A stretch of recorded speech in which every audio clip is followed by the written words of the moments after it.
Hello everyone, Coursera UPSC में आप सभी का स्वागत है। UPSC civil service test series में सेट नंबर 57 है। इस सेट में हम देखते हैं आज के कुछ महत्वपूर्ण एमसीक्यू।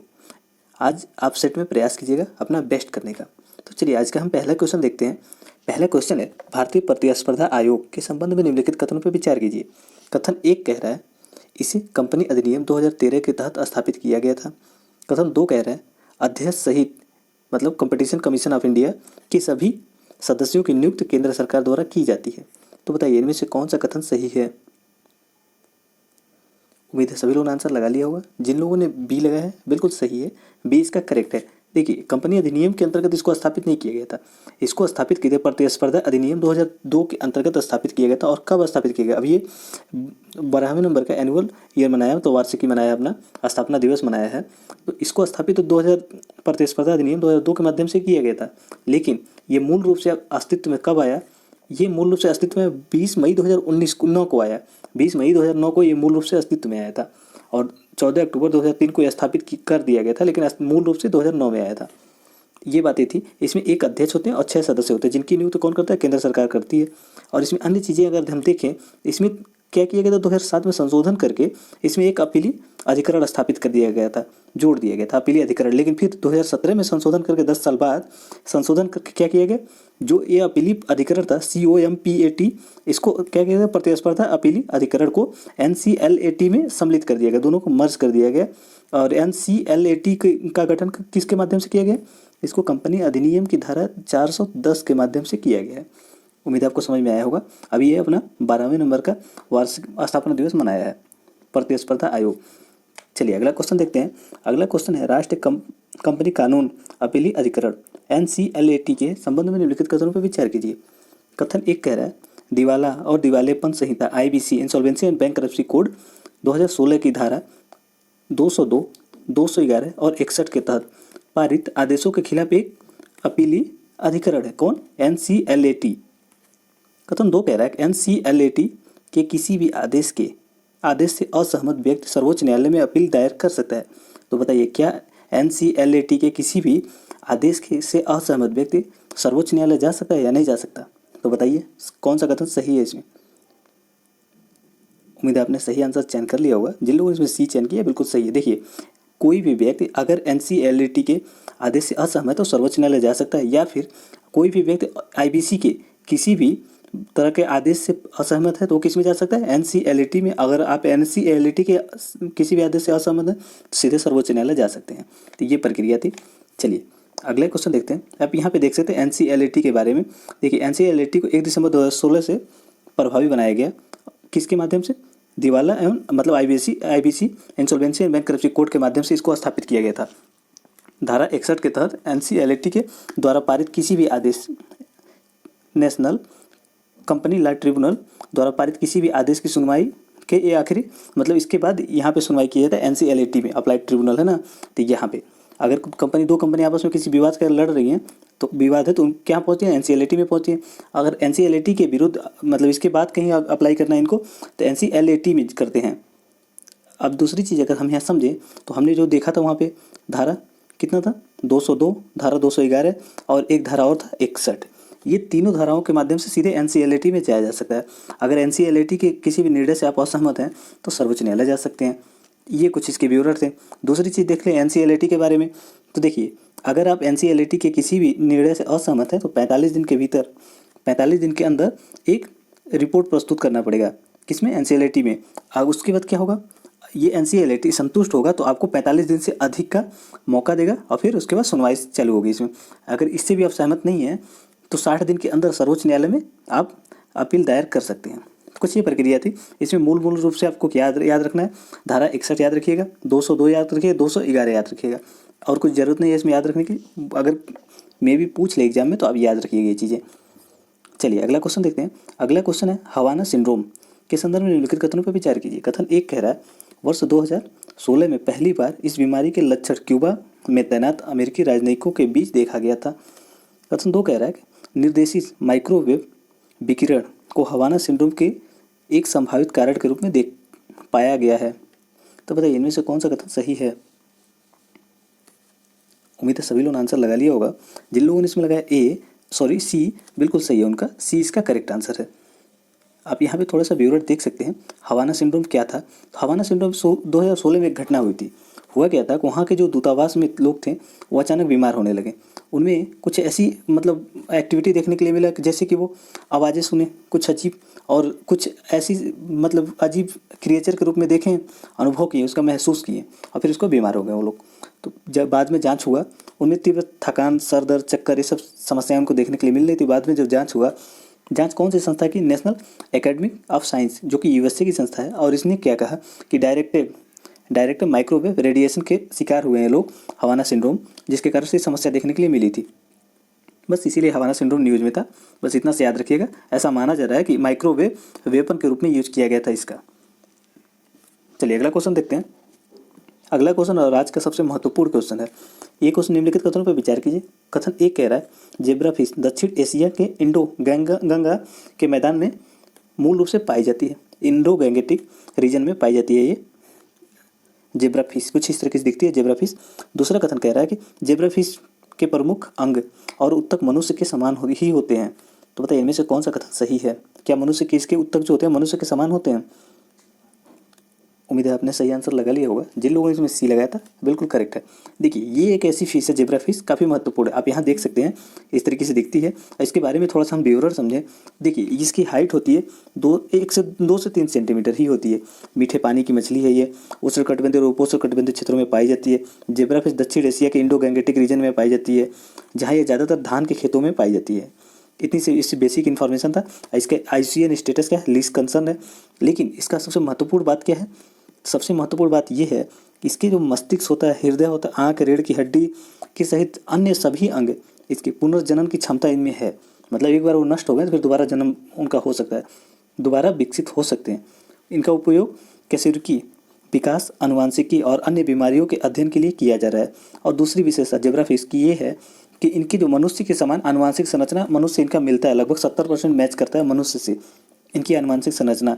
एक कशेरुकी के रूप में जेब्रा फिश मनुष्य के समान ही प्रमुख अंगों और उत्तक होते हैं। इसके अंदर जो अंग और उत्तक होते हैं वो मनुष्य के समान ही होते हैं। उनकी मांसपेशियां, गुर्दे, रक्त और आँखें मानव प्रणालियों के साथ इसकी विशेषताएं साझा करती हैं। इनकी जो मांसपेशी होते हैं, रक्त होते हैं, गुर्दे होते हैं, वो मनुष्य के लगभग समकक्ष होते हैं। इसलिए ये काफ़ी महत्वपूर्ण फिश है, मछली है, जेब्रा फिश, नाम याद रखिएगा। चलिए अगला क्वेश्चन है, कांचीपुरम शहर के संबंध में निम्नलिखित कथनों पर विचार कीजिए। कथन एक कह रहा है यह शहर कावेरी नदी के तट पर स्थित है। कथन दो कह रहा है यह शहर 6वीं-7वीं शताब्दी में पल्लव वंश की राजधानी थी। कथन तीन कह रहा है कि कांचीपुरम के मंदिरों को यूनेस्को द्वारा वर्ष 2011 में विश्व धरोहर स्थल घोषित किया गया था। तो बताइए इनमें से कौन सा कथन सही नहीं है?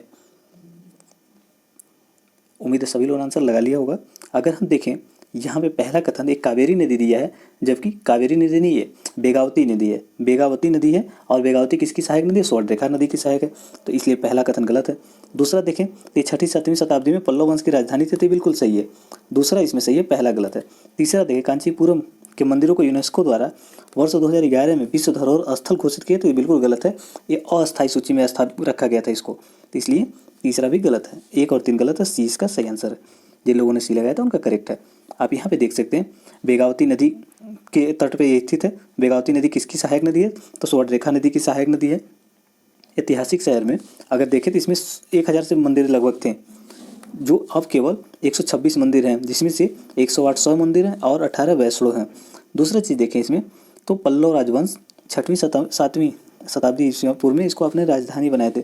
और यहाँ के जो मंदिर हैं वो द्राविड़ शैली में हैं, तो ये तो आप आसानी से एलिमिनेट कर पाएंगे क्योंकि साउथ में है तो द्राविड़ शैली ही मैक्सिमम होती है। दूसरी चीज़ देखें तो कांचीपुरम के मंदिर को 5 अन्य भारतीय स्थानों के साथ 2011 में किया हुआ था कि कुछ 5 स्थानों को सेलेक्ट किया गया, तो उसी के साथ कांचीपुरम को भी चयन किया गया था। कांचीपुरम में इसको अस्थायी सूची में शामिल किया गया था। अस्थायी सूची में सम्मिलित किया गया, तो इसके साथ साथ अन्य 5 कौन कौन से थे उनके बारे में थोड़ा सा जान लेते हैं। वो थे सतपुड़ा का टाइगर रिजर्व जो कि मध्य प्रदेश में, वाराणसी के घाट उत्तर प्रदेश में है, हायर बेनकल का महापाषाण जो कि स्थल जो कि कर्नाटक में है, मराठा सैन्य वस्तुकला महाराष्ट्र में, और नर्मदा घाटी में बेला घाट, भेड़ा घाट, लमेता घाट, जबलपुर मध्य प्रदेश में स्थित है। तो ये 5 रीजन हो गए।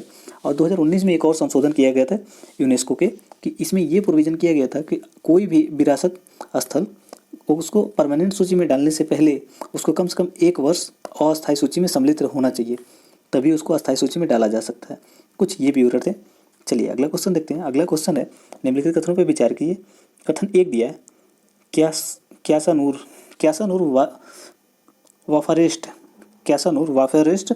Forest disease, Kyasanur forest disease एक विषाणु जनित रोग है जो केवल जानवरों को प्रभावित करता है। क्यासानूर फॉरेस्ट डिजीज जो केवल जानवरों को प्रभावित करता है, कथन 1 कह रहा है। कथन 2 कह रहा है, KFD की पहचान सबसे पहले कर्नाटक में एक बंदर में की गई थी। कर्नाटक में एक बंदर में की गई थी, किसका? KFD की। KFD मतलब क्यासानूर वाफारेस्ट डिजीज। तो बताइए इनमें से कौन सा कथन सही है? उम्मीद है सभी लोगों ने आंसर लगा लिया होगा। इसका प्रोनाउंसिएशन थोड़ा सा जटिल है, हमसे थोड़ा सा उसका मिस्टेक हो गया हो, तो आप सही प्रोनाउंसिएट कर लीजिएगा। देखें अगर पहला कथन इसमें, ये केवल जानवरों को प्रभावित करता है, तो ये बिल्कुल गलत है। ये जानवरों को नहीं, मनुष्यों में होता है। इस समय 400 से 500 लोग हर वर्ष ग्रसित होते हैं इससे। दूसरा कथन देखें, KFD मतलब क्यासानूर फॉरेस्ट डिजीज सबसे पहले कर्नाटक में एक बीमार बंदर में देखा गया था, तो बिल्कुल सही है। 2 इसका करेक्ट आंसर है। जिन लोगों ने बी लगाया था उनका सही आंसर है। आप यहाँ पे देख सकते हैं Kyasanur forest disease virus. Hindi में थोड़ा सा जटिल होता है, इंग्लिश को अगर हिंदी में लिख दिया जाए तो थोड़ा सा मुश्किल हो जाता है उसको पढ़ना। इंग्लिश में देखिए कितना अच्छा लिखा है, क्यासानूर फॉरेस्ट डिजीज वायरस के कारण मुख्य रूप से मनुष्य और बंदरों को प्रभावित करता है। और 1957 में क्या हुआ था कि इसकी पहचान की गई थी। एक बीमार बंदर था क्यासानूर, कर्नाटक के क्यासानूर जंगल में पाया गया था, और उसी बंदर से इसकी पहचान की गई थी। लेकिन तब से हर साल 500 से मतलब 400 से 500 लोग इससे ग्रसित हो रहे हैं। कहाँ? वेस्टर्न घाट के रीजन में इस बीमारी से। और इसका कारण क्या है? देखिए होता क्या है कि मतलब घरों में देखे होंगे आप, बंदर और कृतंग मतलब छोटे जो चूहे हो गए, ये सब इसको क्या कहते हैं? रोडेंट। और पक्षियों में उपस्थित होता है ये वायरस, जिसकी वजह से अगर ये मनुष्य को काट ले या फिर उसके डायरेक्ट संपर्क में आ जाए तो मनुष्य संपर्क से क्या होता है? संक्रमित हो सकता है। और उसको क्या होगा? ठंड लगेगी, सिर दर्द होगा, शरीर दर्द होगा, 5 से लगभग 12 दिन तक तेज बुखार रहने की समस्या देखने के लिए मिलती है। किसके माध्यम से? क्यासानूर फॉरेस्ट डिजीज की वजह से। ये एक वायरस है। चलिए अगला क्वेश्चन देखते हैं। अगला क्वेश्चन है, ब्रिक्स के संदर्भ में निम्नलिखित कथनों पर विचार कीजिए। कथन 1 दिया हुआ है, ब्रिक्स में शामिल होने वाला ब्राजील अंतिम देश था। कथन 2 दिया हुआ है, ब्रिक्स केवल एक वार्षिक शिखर सम्मेलन के रूप में मौजूद है, न कि एक संगठन के रूप में। कथन 3 कह रहा है, न्यू डेवलपमेंट बैंक ब्रिक्स देशों द्वारा स्थापित एक बहुपक्षीय विकास बैंक है। तो बताइए इनमें से कौन सा कथन सही है? उम्मीद है सभी लोगों ने आंसर लगा लिया होगा। जिन लोगों ने इसमें 3 लगाया है तो बिल्कुल गलत है, 3 इसका सही आंसर नहीं है। इसका सही आंसर बी है। देखिए ये क्या है? ब्रिक्स एक शिखर सम्मेलन है, कोई संगठन नहीं है। तो ये बिल्कुल सही बात है, ये कोई संगठन नहीं है, एक शिखर सम्मेलन है। और इसमें देखें न्यू डेवलपमेंट बैंक, तो इसी का एक बहुपक्षीय विकास बैंक है। 2 और 3 सही है। इसका पहला देखें, अगर पहला क्यों गलत हो जाता है? यहाँ ब्राज़ील दिया है जबकि साउथ अफ्रीका था। साउथ अफ्रीका लास्ट में इसमें सम्मिलित होता है, तो इसलिए पहला गलत हो जाता है। अब यहाँ पे देख सकते हैं ब्रिक्स दुनिया की उभरती हुई अर्थव्यवस्थाओं के लिए, इसको बारे में थोड़ा सा देख लेते हैं। जिम ओनील ये ब्रिटिश अर्थशास्त्री हैं जिन्होंने दुनिया को उभरती हुई अर्थव्यवस्थाओं का एक सम्मिलित संगठन के रूप में स्थापित करने की बात की थी, और उसका नाम दिया था ब्रिक्स। 2006 में क्या हुआ? ब्रिक देशों ने, यस नहीं था, साउथ अफ्रीका नहीं था, ब्रिक देशों ने बैठक की और वहीं से इसकी औपचारिकता शुरू हो गई थी। 2010 में दक्षिण अफ्रीका इसमें सम्मिलित हुआ, फिर इसका नाम बदलकर ब्रिक्स कर दिया गया। इतनी सी बात आपको समझ में आ गई होगी। संगठन इसका कोई संगठन नहीं है, ये 5 देशों का के सर्वोच्च नेता जो हैं वो सम्मिलित एक सम्मेलन बना के मिलते जुलते हैं, आपस में वार्तालाप करते हैं। और ये कैसे सम्मेलन होता है?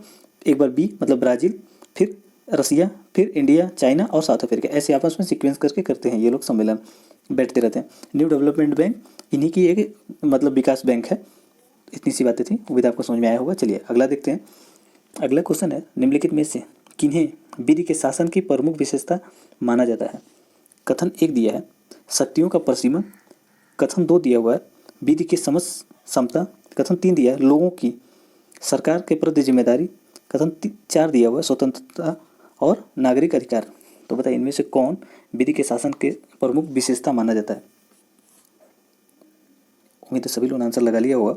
जिन लोगों ने इसमें लगाया है, पहले देख लेते हैं। एक तो शक्तियों का परिसीमन, शक्तियों का निर्धारण, तो ये बिल्कुल सही है। विधि के शासन मतलब विधि एक तो सबकी शक्तियाँ निश्चित कर देता है कि राज्य की शक्ति क्या होगी, एक आम नागरिक की शक्तियाँ क्या होंगी, ये सब का स्पष्ट विभाजन कर देता है, तो इसको बिल्कुल सही है। परिसीमन कर देता है। विधि की समझ क्षमता, ये भी सही है। लोगों की सरकार के प्रति जिम्मेदारी, ये उल्टा दिया हुआ है, सरकार की लोगों के प्रति जिम्मेदारी होती है, तो इसलिए 3 गलत हो गया। चौथा देखिए, स्वतंत्रता और नागरिक अधिकार, ये बिल्कुल सही है। तो हमारा सही आंसर होगा 1, 2 और 4। 1, 2, 4 किसमें, सी में है। जिन लोगों ने सी लगाया था उनका करेक्ट आंसर है। आप यहाँ पे देख सकते हैं, मतलब विधि के शासन का उद्देश्य क्या होना चाहिए। देखिए, विधि के शासन का उद्देश्य ये होना चाहिए, कानून की सर्वोच्चता होना चाहिए। कानून के अलावा और कोई सर्वोच्च नहीं है। विधि के समस्त समानता, कानून के प्रति जवाबदेहिता, कानून के पालन और निष्पक्षता जरूरी है। शक्तियों के पृथक्करण, निर्णय लेने की भागीदारी, कानून की निश्चित और कानून के पालन को सुनिश्चित करने के उपाय भी होने चाहिए। इसके साथ साथ विधि के समस्त समानता तो हमने देख लिया, विधि के का समान संरक्षण, ऐसा ना हो कोई बहुत अमीर आदमी हो तो बच जाए और गरीब आदमी हो तो शिकार हो जाए। मतलब सबको समान संरक्षण मिले, सबके लिए समान प्रक्रिया हो। स्वतंत्र एवं नागरिक अधिकारों का अस्तित्व और संरक्षण, कार्यपालिका एवं विधायिका की शक्तियों का सफल सीमन, जनता के प्रति सरकार की जिम्मेदारी, मतलब गवर्नमेंट जनता के प्रति रिस्पॉन्सिबल हो। इस तरीके से उसको कहते हैं विधि का शासन। चलिए अगला क्वेश्चन देखते हैं। अगला क्वेश्चन है, संघीय व्यवस्था एवं एकात्मक व्यवस्था में निम्नलिखित में से कौन सा अंतर है। निम्नलिखित अंतर पर विचार कीजिए। कौन कौन से अंतर हैं आपको ये बताना है। किसके माध्यम, संघीय व्यवस्था और एकात्मक व्यवस्था में कौन से अंतर हैं ये बताना है। चलिए हम पहला देखते हैं। यहाँ पहला कथन कह रहा है कि संघीय व्यवस्था में लिखित संविधान होता है, जबकि एकात्मक व्यवस्था में लिखित या अलिखित संविधान हो सकता है। कथन 2 कह रहा है संघीय व्यवस्था में अनम्य संविधान होता है, जबकि एकात्मक व्यवस्था में अनम्य या नम्य हो सकता है। कथन 3 कह रहा है संघीय व्यवस्था में द्विसदनात्मक विधायिका होती है, जबकि एकात्मक व्यवस्था में एकात्मक एक सदनीय विधायिका होती है। कथन 4 कह रहा है कि संघीय व्यवस्था में संविधान का प्रावधान होता है, जबकि एकात्मक व्यवस्था में संविधान का कोई प्रावधान नहीं होता है। तो बताइए इनमें से कौन सा कथन सही नहीं है। उम्मीद है सभी लोगों ने आंसर लगा लिया होगा। जिन लोगों ने लगाया है इसमें 3 और 4 डी अर्थात डी लगाया है तो बिल्कुल सही है, उनका डी इससे सही है। देखें अगर पहला यहाँ पे, चलिए ब्यूरो इसको देख लेते हैं। ब्यूरो यहाँ पे काफ़ी अच्छे से दिया हुआ है।